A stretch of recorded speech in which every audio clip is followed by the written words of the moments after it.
What is going on, guys? DBG here, and today, lads, we're going to be talking about something in NBA 2K23 MyTEAM that is a disgrace.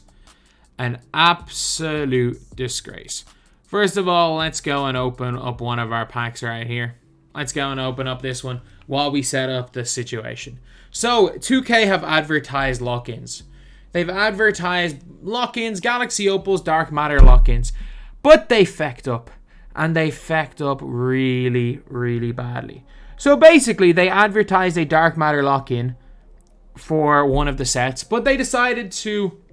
What everyone thought was going to happen was that it was going to be 5 weeks. One of the sets is going to have 3 Dark Matters and 2 Pink Diamond, or 2 Galaxy Opals, or maybe a few Pink Diamonds and stuff for the new edition. But no, 2K made it so that all 4 of these guys are Dark Matters, and they lock in for a Dark Matter.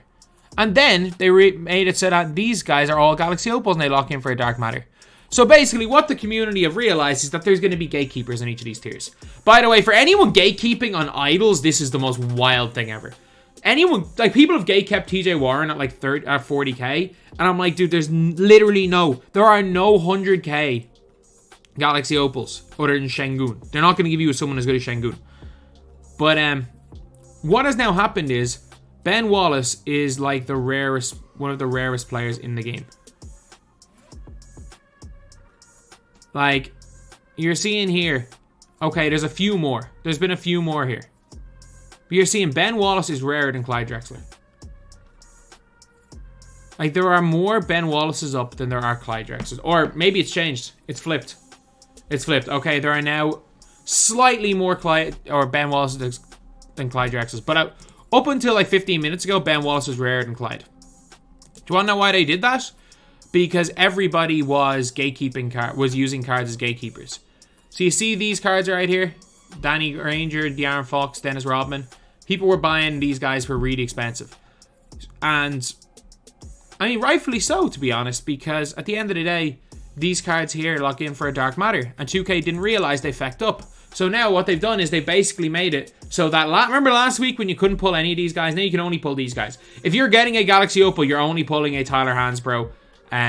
You're seeing all these Tyler Hansbroughs coming up. These packs have been in an hour. So let's see in the last hour. So you've gone to like... So suddenly you're seeing one Tyler Hansbrough every minute. You're seeing more Tyler Hansbroughs up. You're seeing Leitners up. You're seeing way more Leitners up. These cards are tanking in price. JJ Redick's tanking in price. Who's putting... Oh, we put 5 JJ Redicks up for a ridiculous price. So Redicks are tanking in price. Kemba's tanking in price. These Pink Diamonds are tanking in price. I just want to see how rare... what's his name is? Marcus Smart. I want to see, is Marcus Smart expensive? Because I don't know if Marcus Smart's expensive or not, because you just never know with a card like this. Because he should be 10 to 15k. And that's what he should be. If this is based on other weeks' supply and demand, he should be 10 to 15k. Okay, so Marcus Smart's been pulled a ton. Whereas last week, TJ Warren was super, super rare. So, I'll pay like 10 to 12k for Marcus Smart. I have no issue with that. I think he's a really good card. Over 12 is a little bit steep. It is a little bit steep, but I'll pay 11 for Marcus Smart. And then I just want to see, is TJ Warren still equally as... TJ Warren, I reckon, is probably 60k right now. He was 40k last night, because this card's being pulled way more. No, TJ Warren's gone down. Like, I should have just paid the 20k for TJ Warren, to be honest. I'm not going to lock in for either of that ones. And I'm guessing TT is probably cheap. Guessing Tristan Thompson's cheap. Because there's no way. No way he's expensive, right? Now, you guys don't remember how cheap Kuminga was last week. He was like 2.5k. No, so Tristan Thompson's gatekeeping and diamonds. By the looks of things. No, he's not. He's just like our one price, I guess. So he's around like 4k. So it's not too bad. The only thing is that is just way too rare. Ben Wallace. So 2K are like actively trying to gatekeep cards they're making certain cards, like, impossible to pull. I don't know what's going on with TT. Is he being auto-bought? These are being auto-bought, aren't they? Yeah, there's a forward, there has to be an auto-buyer on these. It is what it is, not the end of the world. But, yeah,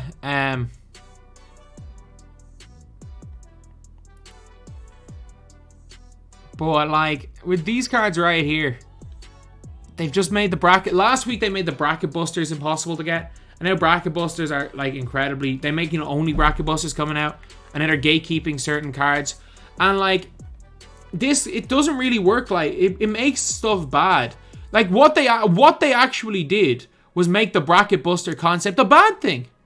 Because what they did was they diluted the cards for specific tiers. They added in guys like... They didn't change the overall, by the way.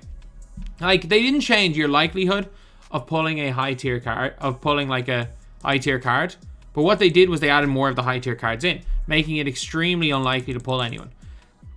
A less than 2% chance at a dark matter isn't good enough when there are so many dark matters in the game.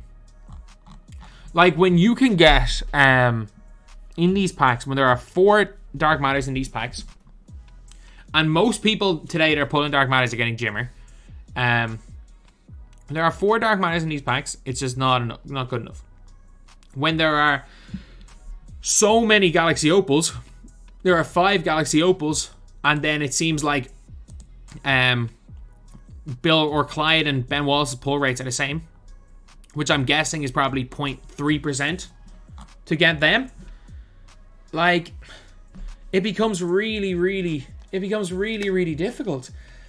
It becomes really difficult. And then especially with these being lock-in sets, it just turns into gatekeepers. And I get it, 2K want there to be gatekeepers, but it removes the fact, like, it's just market manipulation in the fact added with gambling.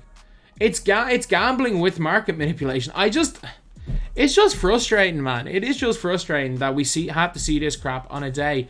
Like, there's no reason why the Galaxy or Dark Matters, especially when you've diluted Dark Matters with I'm gonna say, call a spade.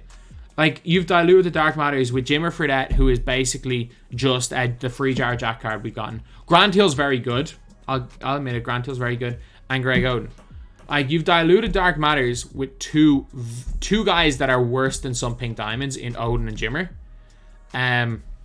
But yet the odds are still the exact same. And even seeing the odds at 2%, even if it goes up to 2%, because we know it's less than 1%, even if those odds are pushed to 2%, it would at least look a little bit better. And then you stop seeing crap like this. Like, these cards are going down, and once we announce the reward, these cards are going to go up. And I don't know, like, it is a kind of enjoyable part of the game, I guess. But the fact that, like, speculation is becoming the only fun thing in this game is something. But when that... I don't even mind when it comes to speculation. I don't even mind when it comes to a lot of things. But when it comes to the fact that gambling odds are so bad, we're looking at something that... It's just not good, man. It's just not good. And again, this is the reason I would advise nobody in RP. I would advise nobody to open packs in my team. Trust me, I advise nobody open packs because of stuff like this.